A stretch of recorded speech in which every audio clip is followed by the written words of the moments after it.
स्वागत है audio web story में। आज हम जानेंगे देश का जाना माना चेहरा देवकीनंदन ठाकुर जी महाराज की संपूर्ण जीवनी। देवकीनंदन ठाकुर जी महाराज देश का एक परिचित कथावाचक है जिन्होंने मात्र 6 वर्ष की उम्र में ही घर छोड़ दिया था। आज इस वीडियो में हम जानेंगे देवकीनंदन ठाकुर जी की संपूर्ण जीवनी, उनके परिवार, माँ बाप, भाई बहन और पत्नी, बच्चों सहित आखिरकार एक कथा का कितने रुपए लेते हैं देवकीनंदन ठाकुर जी महाराज। कहाँ के रहने वाले हैं देवकीनंदन ठाकुर जी, एक छोटे से गांव से निकलकर इतने बड़े सफर तक कैसे पहुंचे हैं और इनकी पत्नी है वो क्या करती है, आखिरकार कैसा है देवकीनंदन का पारिवारिक बैकग्राउंड। आज देवकीनंदन महाराज की संपूर्ण कुंडली को हम खंगालेंगे। एक आपसे गुजारिश कि मेरे इस चैनल पर इसी तरीके की बायोग्राफी, जीवनी, संघर्षशील लोगों की कहानी, चाहे वो जो धार्मिक जगत से हो, फिल्म जगत से हो, राजनीति जगत से हो या खेल जगत से हो, उनकी संपूर्ण जीवनी आएगी। मेरे इस चैनल पर कोई भी जानकारी पीछे नहीं छूटती है, इसलिए आपसे गुजारिश कि आप मेरे चैनल को सब्सक्राइब करें, वीडियो को लाइक करें और अपने मित्रों के साथ शेयर जरूर करें। चलिए शुरुआत करते हैं देवकीनंदन महाराज की जीवन परिचय के साथ। देवकीनंदन ठाकुर जी का जन्म उत्तर प्रदेश राज्य के मथुरा जिला की मोट क्षेत्र में स्थित ओहवा गांव में 12 सितंबर 1978 को एक सामान्य ब्राह्मण परिवार में हुआ था, जो कि एक छोटा सा गांव है ओहवा। देवकीनंदन ठाकुर जी का बचपन का नाम है देवकीनंदन शर्मा, पर वह कृष्ण भगवती की लीला है, जो कृष्ण भगवान की लीलाओं की मंडली और रास लीलाओं के मंडपन में भाग लेने के दौरान उनके गुरुजी आचार्य पुरुषोत्तम शरण शास्त्री जी ने ही इनका नाम देवकीनंदन ठाकुर महाराज रखा है। हालांकि उन्होंने केवल ठाकुर महाराज ही रखा था, देवकीनंदन ठाकुर महाराज। ठाकुर जी कृष्ण भगवान का ही नाम है, कृष्ण भगवान को ठाकुर जी भी कहते हैं। देवकीनंदन के पिताजी का नाम राजवीर शर्मा है, जो ब्रज में कथा का वाचन करते थे, कहानियां सुनाते थे। देवकीनंदन के माताजी का नाम अनसुईया देवी है, जो कि एक गृहिणी महिला है और धार्मिक प्रवृत्ति की महिला है। देवकीनंदन जी के एक छोटा भाई है जिसका नाम है विजय शर्मा। विजय शर्मा अप्रत्यक्ष रूप से राजनीति में संबंध रखते हैं, हालांकि वो ज्यादा सक्रिय नहीं रहते हैं, प्रत्यक्ष नहीं है पर अप्रत्यक्ष रूप से है। पिछले मध्य प्रदेश विधानसभा चुनाव में विजय शर्मा ने अपनी सक्रियता बढ़ाई थी। हालांकि यहाँ रहने वाले हैं, ये तो रहने वाले उत्तर प्रदेश के हैं, पर मध्य प्रदेश पर कुछ कारणवश वे सवर्ण वोटरों के बीच से इन्होंने अपनी उपस्थिति दर्ज करवाई थी विधानसभा चुनावों में। हालांकि विजय शर्मा खुद तो कोई चुनाव नहीं लड़ा था। देवकीनंदन एक गृहस्थी आदमी है। देवकीनंदन के पत्नी का नाम अंधमाता है, जिनसे इनके एक पुत्र की प्राप्ति हुई थी। देवकीनंदन के बेटे का नाम है देवांश, देवांश यानी कि देवों का अंश।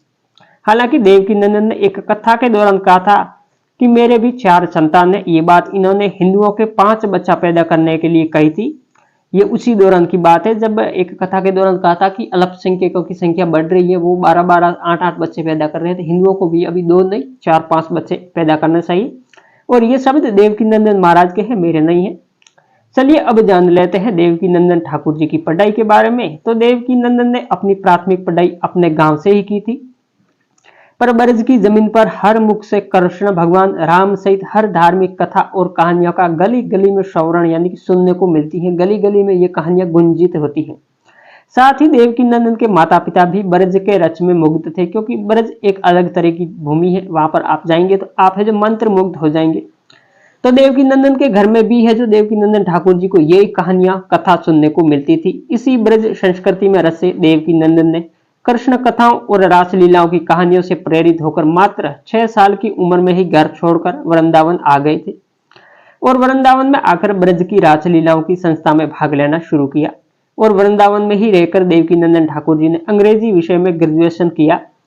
इसी के साथ इन्होंने सनातन हिंदू धर्म से जुड़े सभी ग्रंथों का अध्ययन किया था। जितने भी ग्रंथ है उन्होंने है जो इसका कंठस्थ कर लिया था, अध्ययन कर लिया था। देवकीनंदन ठाकुर जी ने मद भागवत, श्री मद भागवत पुराण को महज 13 वर्ष की उम्र में कंठस्थ कर लिया था। यह है जो एक टीनेजर एज होती है, जिसको हम किशोर अवस्था कहते हैं। यानी कि उन्होंने 13 वर्ष की उम्र में है जी पूरी श्रीमद् भागवत पुराण को याद कर लिया था। मैं आपको बता दूं कि देवकीनंदन ठाकुर महाराज को सन्यासी या साधु नहीं, वे एक गृहस्थी आदमी हैं, उनका परिवार है और वह पूरे देश ही नहीं अपितु विदेशों में भी सनातन संस्कृति से लोगों को जोड़ रहे हैं देवकीनंदन महाराज। देवकीनंदन महाराज विश्व शांति सेवा चैरिटेबल ट्रस्ट के संस्थापक हैं। इन्होंने है जो एक ट्रस्ट बनाया था जिसका नाम है विश्व शांति सेवा चैरिटेबल ट्रस्ट। इसके अलावा वे वृंदावन के ठाकुर प्रियकांत जू मंदिर के भी संस्थापक हैं। एक रिपोर्ट के मुताबिक देवकीनंदन महाराज एक कथा का 7 से 10 लाख रुपए की फीस लेते हैं।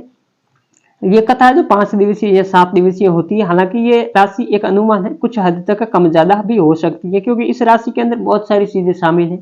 उनके साथ में आने वाली मंडली का भी खर्चा इसी में रहता है, सब कुछ इसमें है जो सम्मिलित रहता है। साथ में वो ये राशि है काफी हद तक सनातन के लिए भी खर्च करते हैं देवकीनंदन महाराज 1997 से जो कथा प्रवचन करते आ रहे हैं। देवकीनंदन वैसे कथाओं का शुरुआत तो इन्होंने 16 साल की उम्र में कर लिया था, पर ये रेगुलर जो कथा है ये 1997 से ही प्रवचन करते आ रहे हैं। प्रदेश है जो उत्तर प्रदेश की सरकार है, उन्होंने जो देवकीनंदन को सम्मानित भी किया था, क्योंकि 1997 से लगातार वे राम कथा, शिव पुराण, कृष्ण लीला की संबंधी बहुत सारी है जो श्रीमद् भागवत कथा वगैरह ये सुनाते आ रहे हैं। इसी के चलते उत्तर प्रदेश सरकार द्वारा 2015 में देवकीनंदन महाराज को यूपी रत्न सम्मान प्रदान किया गया था, अर्थात उनको यूपी रत्न सम्मान से जो नवाजा गया है। देवकीनंदन महाराज के ऊपर एक बार SC/ST एक्ट का मुकदमा भी दर्ज हो चुका था। आपको याद होगा जब एक बार सुप्रीम कोर्ट ने जो SC/ST एक्ट में बदलाव किया था, उस समय भी देवकीनंदन ठाकुर जी ने जो सक्रिय भूमिका निभाई थी, क्योंकि बाद में ये फैसला वापस ले लिया गया था दलित वर्ग के विरोध के बाद। तो देवकीनंदन ठाकुर जी ने भी बहुत सक्रिय भूमिका निभाई कि नहीं, ये सवर्ण हित में फैसला था, हालांकि वो सुप्रीम कोर्ट का फैसला था। इसके अलावा वर्तमान में देवकीनंदन द्वारा जयचंद को गद्दार कहने पर भी कुछ लोगों द्वारा उनके ऊपर मुकदमा दर्ज करवाया गया है। जयचंद एक राजा था, प्राचीन काल के जब राजशाही शासन था उस समय की बात है। तो ऐसा माना जाता है कि उन्होंने गद्दारी की, अब की नहीं की वो मेरे को पता नहीं है, पर अभी देवकीनंदन द्वारा जयचंद गद्दार कहने पर कुछ सामाजिक संगठन से जुड़े लोगों ने देवकीनंदन के ऊपर मुकदमा करवाया है, और कोर्ट ने भी उनको है जो नोटिस दिया है, कारण बताओ, यहाँ जवाब मांगा है कि भाई आप किस आधार पर है जो उनको गद्दार कहते हैं।